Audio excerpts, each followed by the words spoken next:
Hi, Mike Michalowicz from the Toilet Paper Entrepreneur.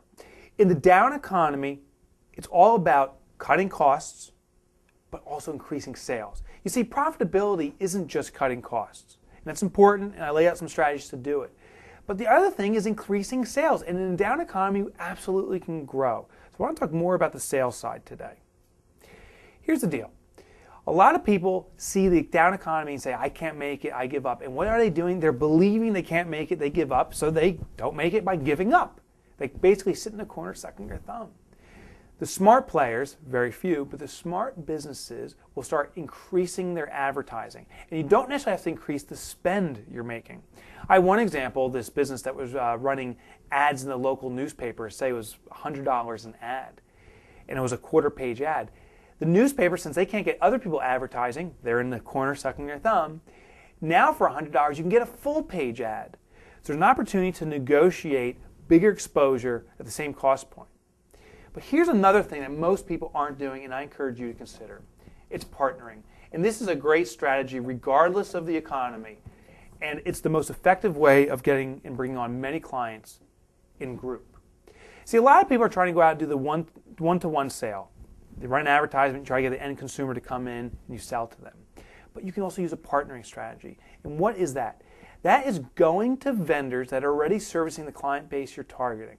A couple of weeks ago, I had dinner with a friend. He owns a office furniture location.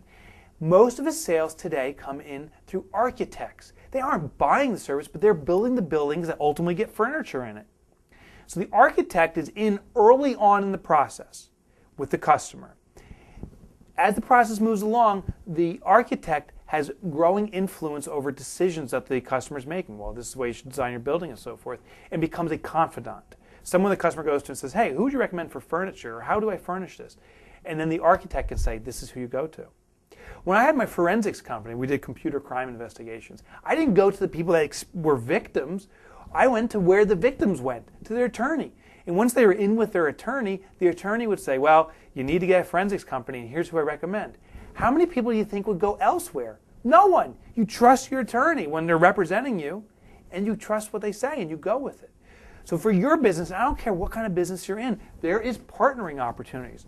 The key to recognize to successfully using or leveraging a partner opportunity is to know where you are in the sales cycle. Are you at day one of the customer's purchasing experience, or are you at day 10, or are you somewhere else? And during this process, who are all the touches the customer has? So for example, let's say you sell jewelry. Well, the first thing the person may buy in certain circumstances when they buy jewelry is they say, well, I have a big event coming up and I need to look my best, but I want to buy my dress first. So the day one purchase may be a dress.